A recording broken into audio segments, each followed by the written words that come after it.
going to be sort of a little bit of a rant video that I'm going to make. Now, my channel's not usually doing about rants and stuff. That's not what my content is about. My content is to provide you with, with stuff that I love, to discuss, gaming videos, talk about anything nerdy, whether it's comic books, anime, or just anything nerdy. But this is going to be a rant about what the future is for Spider-Man in the MCU. Now, this is actually 100 positive confirmed. And I know you're going to say a lot of stuff about this, but I feel like I have to say it. And this is a 100% rant right there to freaking Sony on what they're trying to do with Spider-Man, to be honest. Now, don't get me wrong. I love Spider-Man in the Marvel Cinematic Universe. That is what I've been wanting to have ever since The Amazing Spider-Man was made, back when the Avengers came out, because I've wanted Spider-Man to be side by side with the Avengers in the MCU. I wanted that to happen, of course. But unfortunately, it didn't happen back then because, Sony had the rights to Spider-Man, which they currently still do. But now, don't get me wrong, Sony has done a lot of good stuff with Spider-Man over the years. I mean, they handle their merchandise with Spider-Man very fantastic, very good. And they made 3 movies. Yeah, 2 of them are amazing as hell. One gets criticized a lot, but to be honest, I'll talk about that movie for a minute. But one thing I want to rant about so much is that Amy Pascal, one of the head executives of Sony Pictures, is basically saying after the 3 MCU Spider-Man films are done, they're not doing any more Spider-Man films after that. And this is pissing me the fuck off because this was hard work for Marvel to get their hands on Spider-Man to be in the MCU. And that was a hard task because nobody thought that Spider-Man would ever cross over the MCU. But it happened. It happened, of course, because of those email leaks, And I for one, love the fact that Spider-Man is back home with Marvel because this is like reliving the comics. This is like a dream that you've been wanting to see for a while, Spider-Man to fight by side with the Avengers. This is like the comics, of course. But what in the hell, is freaking Sony trying to do after the 3 Spider-Man films? To be honest, this is going to be one of the most ridiculous things I've heard, that after the 3 films, they are done. They're done with having Spider-Man in the MCU, and it pisses me off because it was hard work for Marvel to get Spider-Man to be in the MCU. And look at where it's going. It's going freaking good. I could see that what they're trying to do in the MCU is a little different than what you saw in the Amazing Spider-Man films. Now, the Amazing Spider-Man films aren't really bad movies. I mean, I love the first one, but I got problems with the second movie. The second movie, in my opinion, was not the best because it did break my heart, but the reason why I didn't like the second movie was because there was just so much confusing plot lines to the storyline. The plots for the story were just so confusing. I mean, they said that there would be one major important villain, in the movie, and that would be Electro, and then they would add the Green Goblin, but they would confuse viewers with the Green Goblin because it didn't make sense with the Green Goblin, to be honest. The Green Goblin was probably the worst addition for the film, and I think that ruined the character in the film, prospectively. Electro wasn't that bad of a villain, but Electro didn't seem Electro, from the comics, until, he was ready to get a little serious. But seriously, I got my problems with that film because the storyline was just so confusing. It was like, what direction was Sony trying to go for after the end of that film, of course? And then the way they ended it off was the battle between Rhino, and of course it was just going to be a small battle, like a small glimpse of what could have been the Amazing Spider-Man 3 or the Sinister Six project that they're working on. Now, don't get me wrong, Sony is still actually working on that Sinister Six project, and I, for one, gotta bet you that that project might fail because, of course, it's a Sony project. Now, Sony has messed up with Spider-Man 3 times. 3 goddamn times. Of course, they messed up 3 times. The first time they messed up, of course, was with, Spider-Man 3. Of course, they did mess up a lot with that film. But I didn't think Spider-Man 3 wasn't that bad of a film because I thought the story was still okay. The movie was entertaining, The movie did have a little bit of down moments to it, though, but it wasn't that bad of a film. Comparing it to the Amazing Spider-Man 2, I would say I would rewatch Spider-Man 3 because the way I see this movie, it doesn't confuse anybody. You can follow the storyline correctly. You can understand what path they're trying to go. The Amazing Spider-Man 2, you get confused, and you're trying to say, what are they trying to do? They're confusing me in a way that. They're confusing me in a way that basically that Sony is just trying to Sony's trying to make their own Spider-Verse, but the way they're trying to point it out in the Amazing Spider-Man 2 is that they're just not doing it correctly, and they're messing up a lot of plot lines to the story, which does not make freaking sense. That was 2, of course.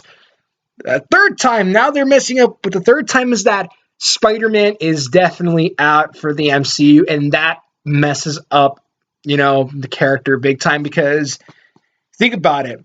Marvel has done a lot of success with their films. Marvel has a lot of creative ideas when it comes to making a film. That's why these films make a lot of sense to watch because Marvel knows what they're doing. They're morally creative with their own scripts. They basically know how to make a character seem realistic. And, of course, they're able to revamp that character. And you could basically see why this character makes a lot of sense to begin with at first.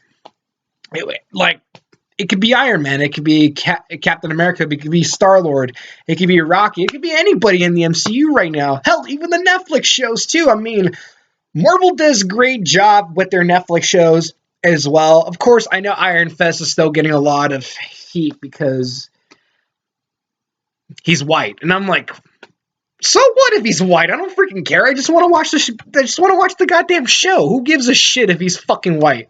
I mean, just because the guy is Asian doesn't mean the show's gotta suck. I'm like, you can make him Asian if you want. I don't freaking care. But I'm like, in the comics, Danny Rand is half white and half Asian. For God's sakes, read the freaking source material. He's freaking white as well there.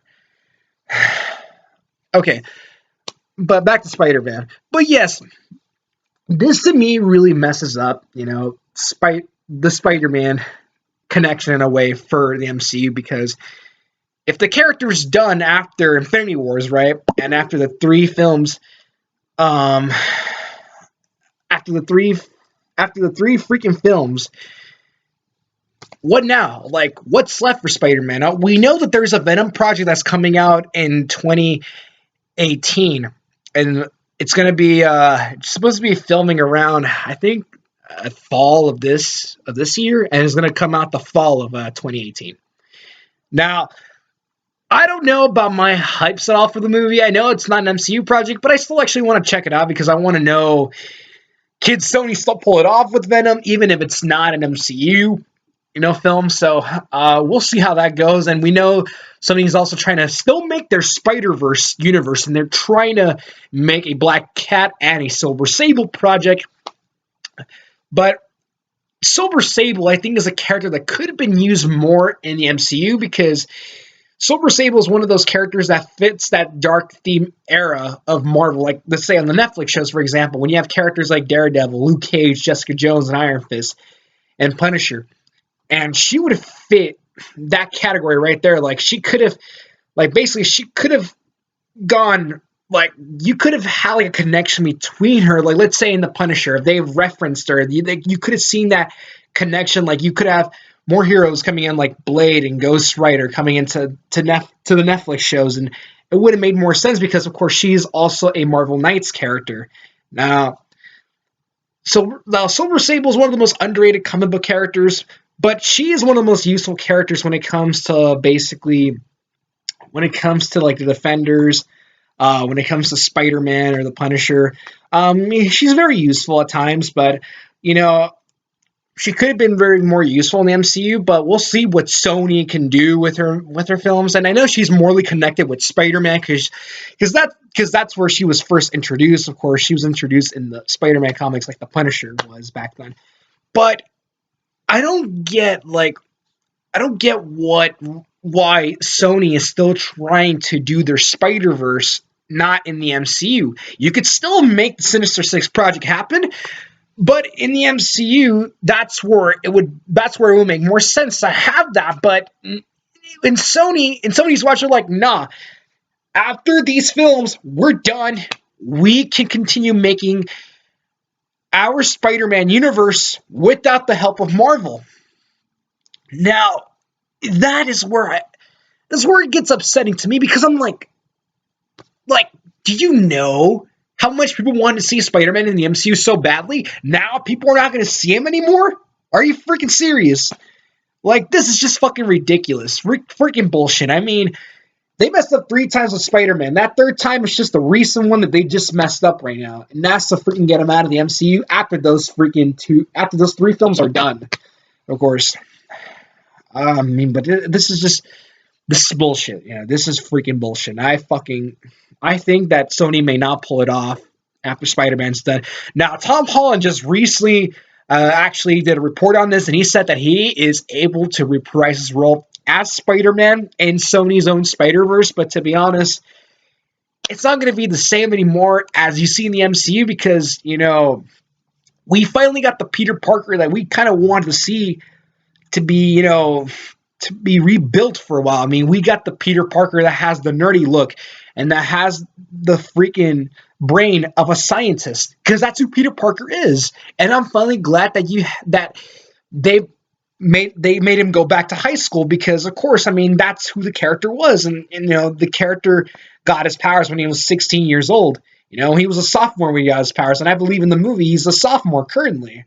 I mean, he's probably going to graduate like in the 3rd movie because I think that's actually good if he's still in high school at the time because it finally gives a rebuilt to go back and look at how the character was in the comics and to how you can make that character seem more realistic and make him seem like he's the real Spider-Man.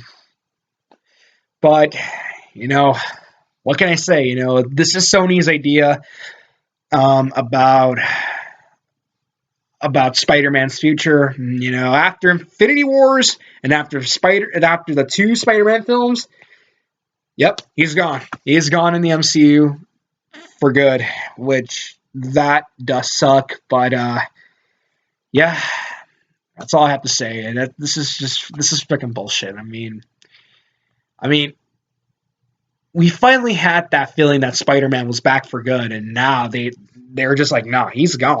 Like he's just gone. Seriously, like it's completely erotic bullshit. Because, dude, if you go and rewatch Captain America: Civil War, you will know how Tom Holland, does a really good job when it comes to Spider-Man. Or if you rewatch the two trailers, of course, of Spider-Man: Homecoming, you would see how this guy can pull it off as Spider-Man. I mean, I think he's a good actor. No, I really don't know him that much because, the only movie I just seen him in is in Captain America: Civil War. But, he looks like a good actor, and if he does reprise his role, if Sony does do that Spider-Verse thing that they're doing in their own Spider-Man universe and in Sony's watch, if he does reprise his role, that'd be cool. I mean, I know there's people that want Andrew Garfield to reprise his role for the Spider-Verse, but I don't think Andrew's committed to play